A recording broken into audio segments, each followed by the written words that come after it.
Hey guys, this is Fran again. So now we're going to talk about our DKA patients in the emergency department.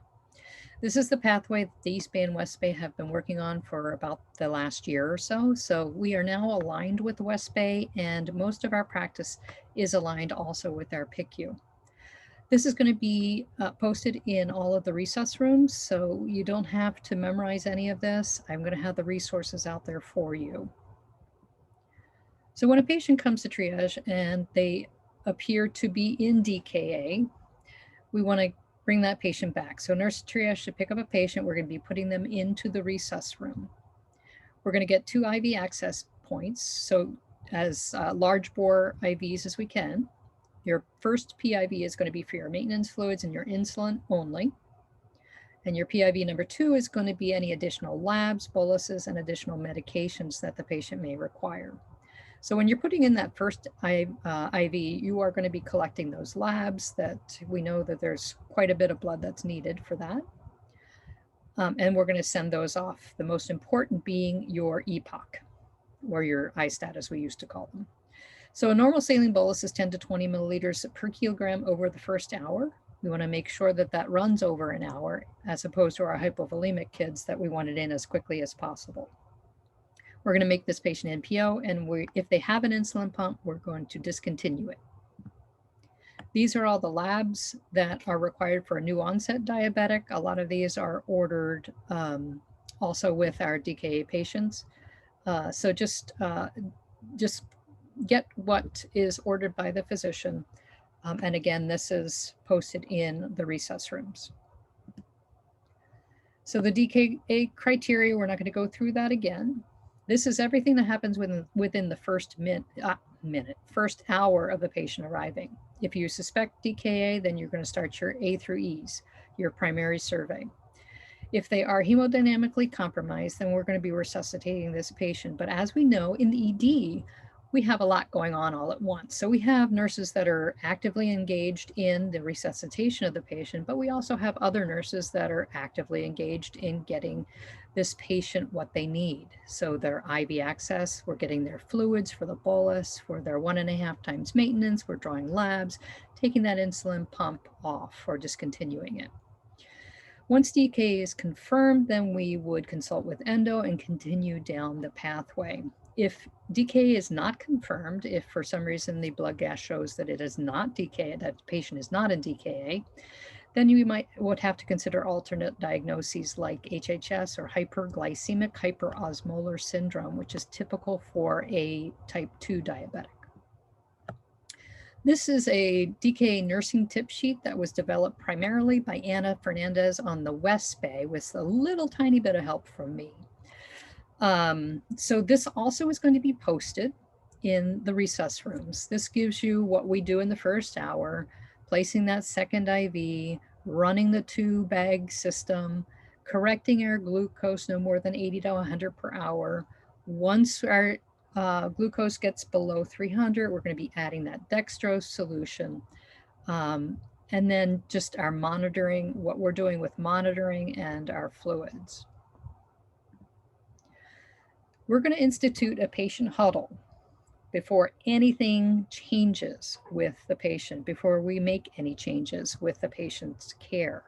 So who is in that huddle? The bedside nurse, the attending, and the fellow resident, and the charge nurse, if you think that would be appropriate. When do patient huddles happen? Whenever there's a change in IV fluid type or rate, such as when we add D10 normal saline to your maintenance fluid, such as when we add KCl or KPhos to our IV fluids, such as when you're titrating your IV fluids, your 2-bag system, as your blood glucose comes down. We're also going to have a huddle before we make a change in the rate of insulin. Again, if there's any change in the patient's condition, if they have an altered level of consciousness, or if they become hemodynamically unstable, obviously this huddle is going to be happening at the bedside. So before insulin is infused, we want to make sure that we have their blood glucose value, that our EPOC is done, and we have the results of the gas back, and we want to know what our electrolytes are. Our normal saline is going to run at 1.5 times maintenance. Our syringe pump tubing is going to be primed with 5 milliliters of insulin, which is regular insulin, 1 unit per milliliter. Now, before I'd said that we needed 20 milliliters to prime the syringe pump tubing in order to have maximum adherence of the insulin to the plastic tubing.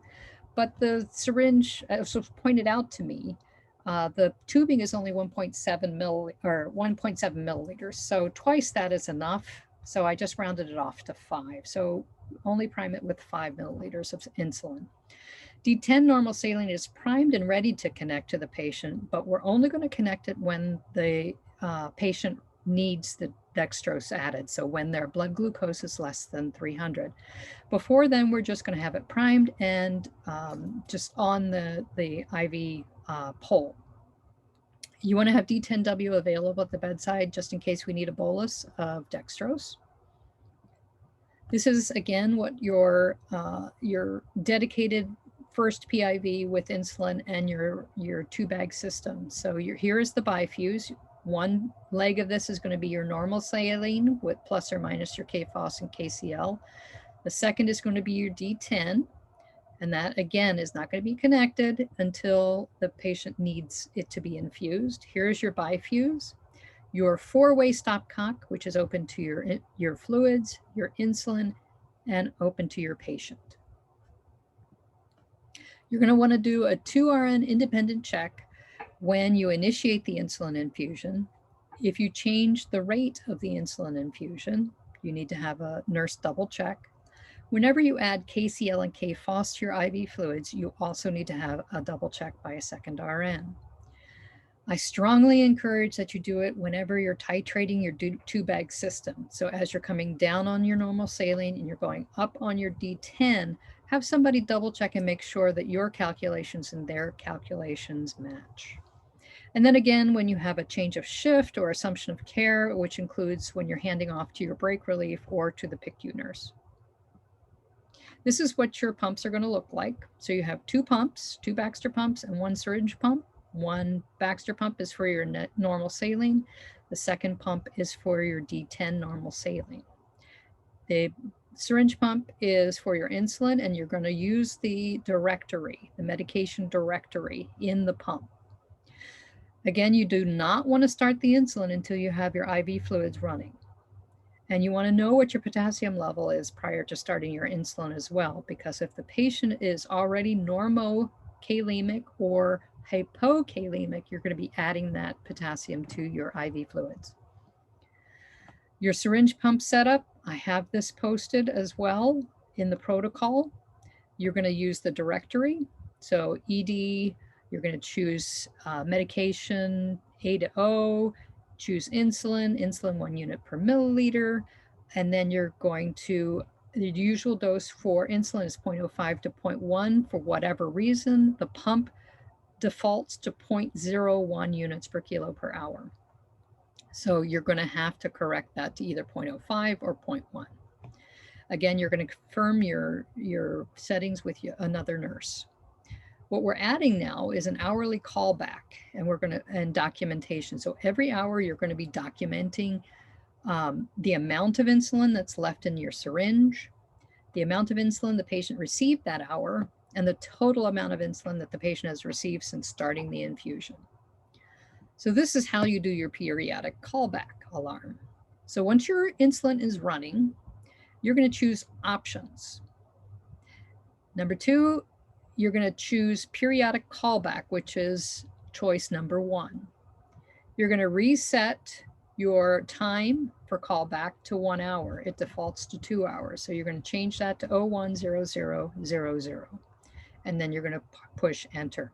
Every hour, the syringe pump is going to alarm, indicating that you have to read your syringe, the amount of volume, how much went in that hour, and how much went in over since we started the insulin. In summary, work as a team, ask lots of questions, make sure that these huddles are happening prior to any change in patient care. So before you change those insulin pumps or before we change the rate of our fluids, a huddle needs to happen. DKA leads to dehydration and acidosis, so we want to correct with fluids and the insulin drip. but we want to make sure that our glucose is not coming down too quickly. So if it's coming down more than 80 to 100 per hour, we want to notify the physician. We may need to give a little dextrose to boost them. Be mindful of any changes in your patient condition, and then practice your VBG analysis so that you can predict what's going on. Are they acidotic or alkalotic? So that's about it. So thanks, guys.